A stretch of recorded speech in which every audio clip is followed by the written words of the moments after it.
Uma pesquisa recente realizada pelo Instituto Data Senado mostrou que o WhatsApp é a principal fonte de informação dos brasileiros. Em segundo lugar, vem a televisão. Em seguida, aparecem na preferência das pessoas as redes sociais, que superam os jornais impressos e o rádio. O acesso cada vez mais crescente à internet e diferentes meios de divulgação de notícias seria uma ameaça ao jornalismo profissional? Nesse contexto, como é possível qualificar a informação que chega até as pessoas? Os desafios do jornalismo profissional é o tema do nosso programa de hoje.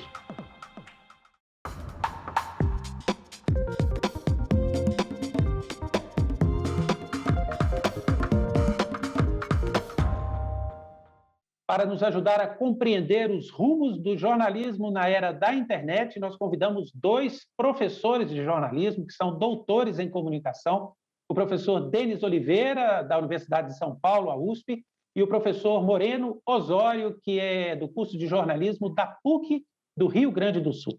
Eu quero muito agradecer aos dois e começo perguntando ao professor Denis. Professor, com o advento das redes sociais, esse acesso cada vez mais facilitado à informação, nós poderíamos dizer que o jornalismo profissional hoje está vivendo alguma crise, algum tipo de crise? Sim, está. Não só por conta das redes sociais. Acho que as redes sociais, de fato, elas intensificaram essa crise. Mas o jornalismo, e eu quero até fazer um parênteses aqui, eu chamo de jornalismo e não de jornalismo profissional, porque eu não considero que a informação que circula por rede social seja jornalismo.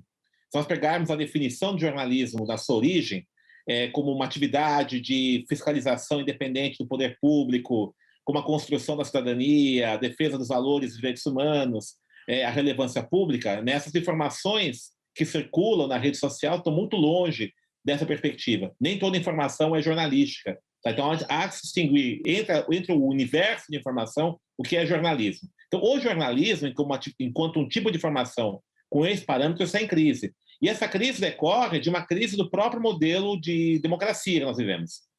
Cada vez mais a gente observa que há uma tendência maior dos assuntos que são de interesse público, que não é a mesma coisa que interesse do público, percam peso, percam referência, porque há, de fato, uma percepção na sociedade de que a democracia é um sistema que não está respondendo aos seus anseios. Por conta disso, então, há um direcionamento da preferência do público para esse universo de informações que circula nas redes sociais, que não necessariamente tem relevância pública. Por isso que o jornalismo acaba entrando de uma forma desvantajosa nessa concorrência com essa grande universo de informações das redes sociais.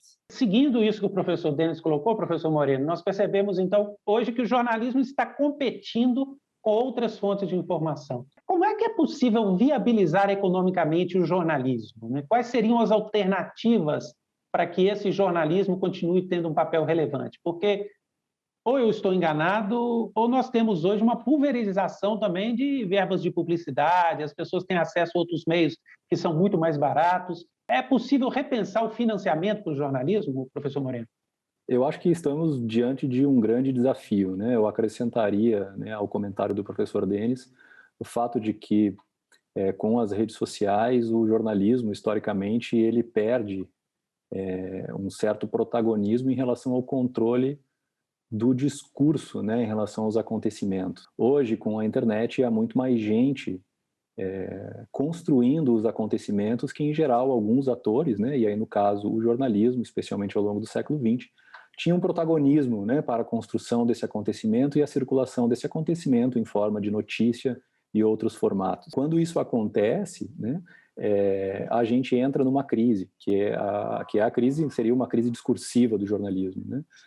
E somado a isso, a gente também tem, né, junto com as redes sociais, uma espécie de tempestade perfeita quando as plataformas de redes sociais, elas quebram o modelo de negócio, né, que historicamente sustentou o jornalismo, especialmente ao longo do século XX, né, que é a publicidade. O jornalismo, como que o jornalismo vem tentando se movimentar, né, mundialmente, né, para reinventar o seu modelo de negócio, especialmente a partir, né, de uma diversidade de fontes de receita, né? E, ao mesmo tempo, né, uma necessidade, né, uma imposição de uma aproximação com esse mesmo público. Então, se o acontecimento hoje, de alguma maneira, ele é moldado por essas pessoas, e o jornalismo ele não tem como, né, evitar este molde do acontecimento, é preciso entrar mais em contato, dialogar mais com esse público, para trazer esse público para dentro do que nós entendemos do que é o jornalismo e quais são os seus valores, né? Algo que o professor Denis salientou, né, e sublinhou muito bem. Então, isso muitas vezes, obviamente, não é fácil, né? E a partir dessa relação estabelecer novos modelos de negócio, né? Então, não é apenas um, né, mas são vários, né, que passam principalmente a partir dessa relação com o público, assinaturas, né? Membresias que a gente chama, né, que vem do membership, né, uma tradução dessa expressão em inglês, e outras formas também, né, que a gente tem experimentações acontecendo no Brasil e no mundo, mas todo mundo ainda está tateando, né, essas novas formas para conseguir tornar o jornalismo sustentável. Professor Denis, essa mudança do modelo de negócio, ela implicou em menos investimentos, né? Nós sabemos que os veículos de comunicação hoje têm capacidade de investimento menor, têm redações cada vez menores. Isso significa perda de qualidade? Ou é possível, dentro dessa nova realidade do modelo de negócio, conseguir manter a qualidade do jornalismo? Então, Ronaldo, eu tenho conversado muito com alguns ex-alunos meus, né, até colegas mesmo, da minha turma de graduação, que estão nas grandes redações hoje. Eles reportam o seguinte: existe hoje uma situação de um verdadeiro, quase um assédio moral nas redações. Com a redução do número de jornalistas, né, nas redações, né, hoje um jornalista ele é responsável por fazer 4 ou 5 pautas diárias, né, então muita coisa. É evidente que isso tem impacto na qualidade. Ele vai fazer da forma que dá para fazer naquele tempo curto e da quantidade de trabalho que ele tem para realizar. Então, essa sobrecarga que aumenta os que ainda estão empregados, a gente observa, né, um grande desemprego, uma precarização no trabalho jornalístico, é evidente que tem impacto na qualidade da produção informativa. E o que acontece muitas vezes é que isso que o professor Moreno colocou é muito importante, que esse impacto no modelo de negócios do jornalismo, né, esse impacto nas empresas jornalísticas, muitas vezes acaba levando essas empresas a optarem a uma aproximação com a mesma lógica narrativa das redes sociais. Ora, uma situação como essa, é evidente que o público não vai comprar um jornal, não vai pagar um jornal, né, etc., se ele pode obter gratuitamente um tipo de informação que qualitativamente é igual à rede social. Então, esse tipo de estratégia adotada por alguns veículos de comunicação de imitar esse tipo de narrativa da rede social, porque considera que essa está dando certo, pode ser um tiro no seu próprio pé. E isso tem acontecido. Então, não adianta, né, as empresas jornalísticas quererem recuperar um público perdido fazendo exatamente a mesma coisa que a rede social, porque ela vai disputar num campo no qual ela sempre vai sair perdendo. Ela vai ter essa perda. E um outro dado interessante que eu queria trazer, se me permite, Ronaldo, que é o seguinte: tem um estudo que foi realizado já há um certo tempo, digo certo tempo, 6, 7 anos atrás, pelo professor Caio Túlio Costa, quando ele esteve na Universidade de Colômbia. Ele fez uma análise, uma avaliação, né, dos dados sobre todo o conteúdo que nós temos no Capital Mídia, que a gente chama de Capital Mídia, todo o recurso, faturamento das empresas de mídia no mundo, né, ou das principais, pelo menos. Ele vai perceber que apenas 8% desses recursos do Capital Mídia são destinados à produção de conteúdo. A maior parte é o quê? Para a manutenção das plataformas digitais, para a tecnologia. Então, é uma parcela muito pequena voltada para a produção de conteúdo, ou seja, para o jornalista, para a manutenção de arquivos com qualidade, enfim, todo investimento na qualidade da produção de conteúdo. Então, é muito pouco isso, é muito pequeno. E a gente observa, então, que isso são elementos que contribuem negativamente para a qualidade da informação. E isso é uma coisa muito séria, porque isso traz riscos para a democracia. É evidente que uma sociedade que tem uma informação deturpada ou mal informada, ela acaba pondo em risco o próprio funcionamento da democracia.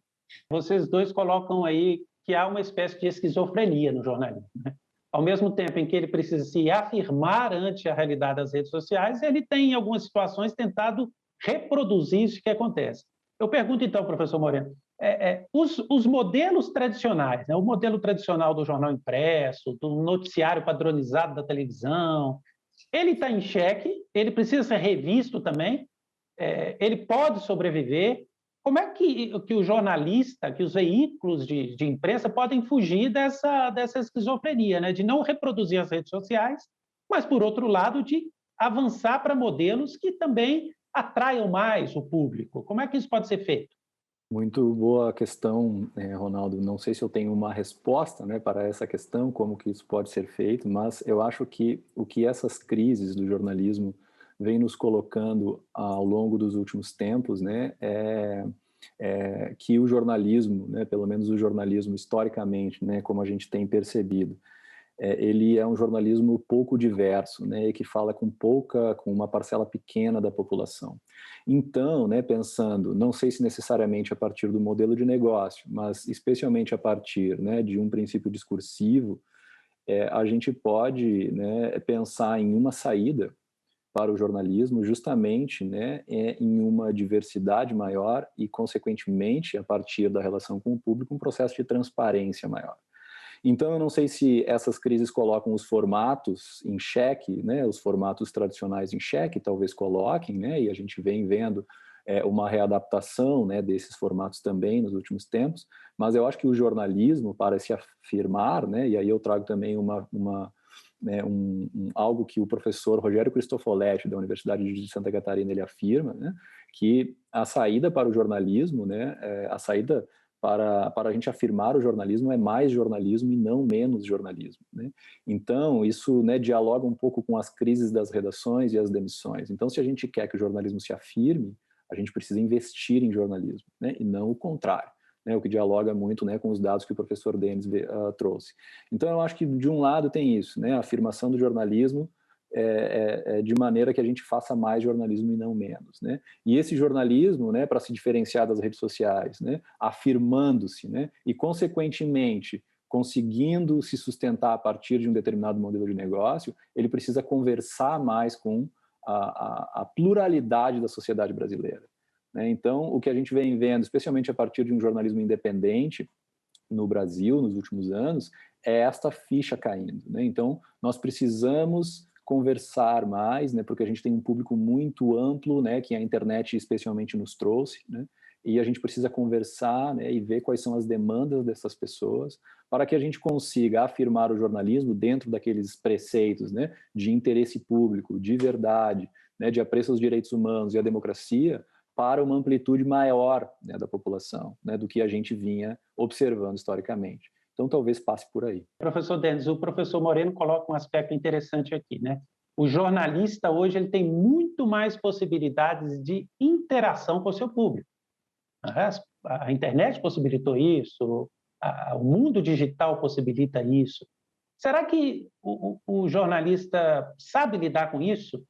Será que o jornalista tira proveito disso? Fazer jornalismo nesse contexto hoje é diferente? Qual a opinião do senhor? Eu acho que essa questão que você, Moreno, coloca é muito importante, né? Porque o jornalismo está ligado a um tipo de plataforma, ao suporte, mas sim à própria atividade como ela é, né? Então, não é para você ser impresso. Você pode fazer um bom jornalismo, por exemplo, utilizando as plataformas digitais. Não há problema nenhum em relação a isso. Tá? Não é a tecnologia que define o que é jornalismo ou não. Tá? Não é isso. Tá? A questão não é o suporte, mas como é que você realiza esse tipo de construção narrativa. Isso que é importante. Veja, eu gosto muito da definição de jornalismo que é feita pelo professor já falecido, Odé Genro Filho. Né? O jornalismo é uma forma de apropriação do conhecimento cristalizada na singularidade dos fatos. Essa formulação do professor Odé Genro Filho, infelizmente faleceu muito jovem, para mim sintetiza o que é jornalismo. Né? É a possibilidade de fazer o cidadão conectar-se com o fazer cotidiano da história, né, da realidade, esse fato. E aí, veja, essa percepção que o jornalista tem que ter da sua atividade. Como é que eu conecto esse cidadão? E isso que o professor Moreno colocou é muito importante. Historicamente, no Brasil, o jornalismo ele sempre se conformou com uma esfera pública restrita. Tem uma grande massa de população, população periférica, população aí, né, que está fora aí desse circuito aí do consumo, que ela é excluída de políticas, né? Política, exatamente. E veja, é muito interessante isso, né? Mesmo nos momentos aí que nós tivemos recentemente no Brasil, de até um aumento do poder de consumo dessa população, o jornalismo hegemônico das grandes mídias não se preocupou, né, em atualizar a forma de tratamento da informação para esse público. Manteve naquele padrão, né? Jornalismo popular, é policial, é sensacionalista, é apelativo, não mudou a forma de relação com esse público. Então, o problema é a interação que possibilita, mas que olhar você está realizando junto a esse público, que tipo de compromisso você está estabelecendo com esse público, e mais do que isso ainda, se tem, de fato, a visão do seu papel enquanto profissional, no sentido da conexão do cidadão com a história fazendo-se cotidianamente. O senhor traz uma boa definição de jornalismo aí, mas essa realidade hoje, ela tem criado também aquela ideia de que todo mundo é jornalista, né? Eu faço o meu blog, eu faço o meu canal no YouTube, e eu sou jornalista também. Esse sentimento, ele é danoso ou a gente pode trazer algo positivo disso, hein, professor Moreno? Eu acho que ele é mais danoso do que positivo, né, certamente. Mas a gente, de novo, né, enfrenta um grande desafio para conseguir responder essa questão. Porque, embora para a gente, dentro do campo profissional e dentro do campo acadêmico, especialmente, né, a definição de jornalismo ela seja mais ou menos clara, embora sempre haja disputa em relação ao que o jornalismo é e o que o jornalista faz, né, para quem está de fora, de novo, né, historicamente, eu sublinho, né, esta questão. Historicamente, o jornalismo ele muito foi definido pela sua tecnologia, né, no sentido de que o que estava na TV, né, o que saía no jornal impresso, o que saía no jornal, né, no Jornal Nacional, no Jornal da TV, o que passava no rádio, isso era jornalismo. E esse imaginário, né, é um imaginário que ainda se mantém, né, ou seja, o que o jornalista faz? O jornalista é o William Bonner, né, que apresenta o Jornal Nacional. Sem querer interromper o senhor, eu diria que até mais, né? Isso é o fato, né? Se não Exato. passou no Jornal Nacional, não aconteceu, né? Exatamente, né? Então a gente lida com esse imaginário, um imaginário construído historicamente, especialmente, né, de novo, ao longo do século XX, né? E quando a questão da tecnologia ela é rompida por essa popularização das tecnologias, né? Ou seja, os meios de produção, as câmeras se popularizam, a internet em alta velocidade também se populariza, né? O áudio circula de uma maneira muito maior do que antes, né? As possibilidades de publicação em blogs, né? Isso de um tempo para cá também aumenta bastante, né? A gente começa a se perguntar de novo, né? E especialmente, né? E de novo até dentro do campo acadêmico, o que define, né, quais são as fronteiras da nossa profissão, né? E aí, né, a gente, claro, né, é uma disputa, né, é uma disputa nessa definição, no bom sentido, né, há um trabalho dentro do campo acadêmico, mas a gente, uma das possibilidades, né, é a gente justamente, né, defender o castelo da ética, né? E aqui eu cito novamente o professor Rogério Cristofoletti, que é uma das referências em ética jornalística no Brasil, né? A defesa do castelo da ética, né? Do compromisso com a verdade, né? Da realização, né, de um jornalismo de forma periódica, ou seja, quem está disposto a relatar os acontecimentos do mundo de forma periódica, né, e está disposto a transformar, a fazer disso, né, a sua profissão. E aí a gente começa a definir, né, o que é jornalismo. Agora, como que a gente vende, né, vamos dizer assim, como que a gente empacota e mostra para a sociedade que isto é jornalismo? Bom, aí está a nossa dificuldade. E eu creio que a gente, né, está, né, enfim, tendo dificuldades para conseguir, né, vender, né, esta definição e para as pessoas ficarem mais tranquilas, né, em relação ao que o jornalismo é e o que o jornalista faz. Essa posição do professor Moreno é muito interessante, né? Porque, veja, exatamente o jornalismo como ele é, né? Ou como ele se apresenta, melhor dizendo, né? Que é justamente essa narrativa que se acondiciona num suporte tecnológico. É muito interessante isso, né? Porque o que aconteceu, e o comentário que você fez, né? O que o William Bonner fala é fato, que vai dando uma sensação do jornalismo não como um espaço, uma instituição de fiscalização do poder, mas como um próprio poder. E aí o que vai acontecer? Né? Essa democratização do acesso à tecnologia, ter câmeras, fazer um blog e tudo isso, ela se motiva não por um desejo de todos exercerem uma ação de fiscalizar o poder, mas de todos estarem nesse poder midiático.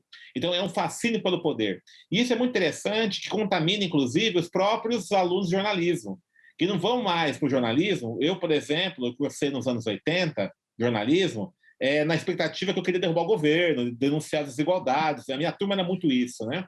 E você tem uma geração de jovens jornalistas ou de alunos de jornalismo que vão, que não quero ser celebridade, né? Há uma glamorização da profissão. Né? É isso que eu estou agradecido. Então, esse é o problema. Eu quero ser influencer, né? Não jornalista. Exatamente, é isso. É isso mesmo. Agora, o professor Moreno, o senhor falou desse empacotamento, né? E a gente sabe que, tradicionalmente, o jornalismo trabalha com lapso de tempo, né? O que é fazer o jornal impresso? É reunir e organizar notícias no intervalo de 24 horas. Antigamente era assim, né? As pessoas iam descobrir o que o jornal trazia no dia seguinte, quando saía na banca. Da mesma maneira, o telejornal, né? Ele está empacotando as notícias do dia. Ainda é possível falar disso? Ou a urgência do fato com a internet, com as redes sociais, obriga o jornalismo a repensar também essa ideia desse empacotamento temporal das notícias, professor Moreno? Eu acho que há espaço para todos, né? Para todo tipo de jornalismo. Eu acho que essa aceleração da qual o jornalismo faz parte, né?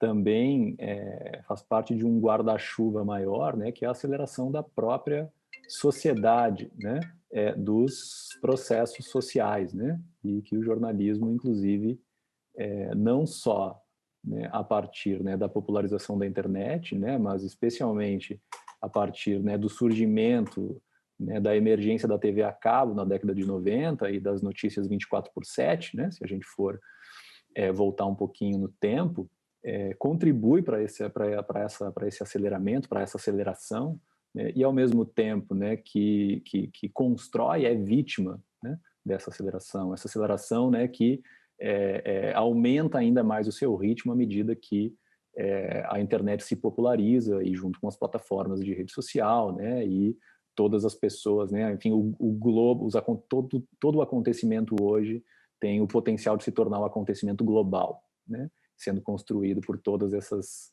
fontes, né, esses emissores de informação. O que a gente vê, né, hoje, né, eu acho que existe um processo de educação, me parece, né, deste ambiente também, de toda a sociedade, né, de todos os participantes desse ecossistema digital e desse ecossistema informativo do qual o jornalismo faz parte e também aprende, né, no sentido de que essa periodização, né, que a gente historicamente assistiu com o jornal impresso, né, com os jornais de TV, parecem, né, que morreram ou que perderam grande força, né, nos últimos tempos, mas eles voltam de outra maneira, né? Então a gente tem hoje nos últimos anos o renascimento ou o nascimento da newsletter, por exemplo, né, que nada mais é do que uma versão impressa, uma versão digital do seu jornal impresso, né, se a gente poderia definir dessa forma. Então os programas de rádio, ele volta de uma forma periódica também em podcasts, né, que não passam num rádio numa determinada hora, mas que de alguma maneira se acomodam na rotina periodicamente daquele usuário, daquele ouvinte, né, daquele consumidor de jornalismo, né? Então, e também isso sem falar, né, dos próprios movimentos de slow journalism, né, de um movimento de um jornalismo mais lento que, em resposta, né, à aceleração das redes sociais, busca mais contexto para os fatos, né? E a gente tem algumas iniciativas no Brasil e no mundo nos últimos anos, né? O Nexo Jornal, por exemplo, é o que a gente chama de jornalismo de contexto, ou um jornalismo explicativo, né? Que sai um pouco deste ritmo do beat, vamos dizer assim, né? Da batida das notícias, né? Para explicá-las, né? E ao mesmo tempo, né, a gente tem o jornalismo que vai acompanhar esse ritmo, né, que vai acompanhar o ritmo dos acontecimentos, o pulsar dos acontecimentos, à medida que eles também são moldados pelo próprio ecossistema digital onde eles estão circulando. Professor Denis, uma última questão para a nossa reflexão aqui do nosso debate. Esse mosaico, essa realidade toda que nós estamos analisando aqui, ela traz ameaças à democracia? Essa fragmentação da informação, essa fragilidade, em certa medida, do jornalismo, coloca em risco o nosso ambiente democrático? Eu concordo, né? Eu tenho falado isso, né? O jornalismo, e aí, né, insisto nisso, quando falo jornalismo, não estou sendo saudosista de um modelo anterior, analógico jornalismo, né? O jornalismo, no seu sentido, da definição da palavra, do conceito de jornalismo, ele é fundamental para a democracia. Então, à medida que as mediações sociais, políticas, econômicas, são realizadas por um tipo de formação que não é jornalística, ou seja, que ela tem outro tipo de perspectiva, como nós comentamos aqui no nosso debate, a democracia coloca em risco, porque você perde a ideia de referência de relevância pública, de interesse público.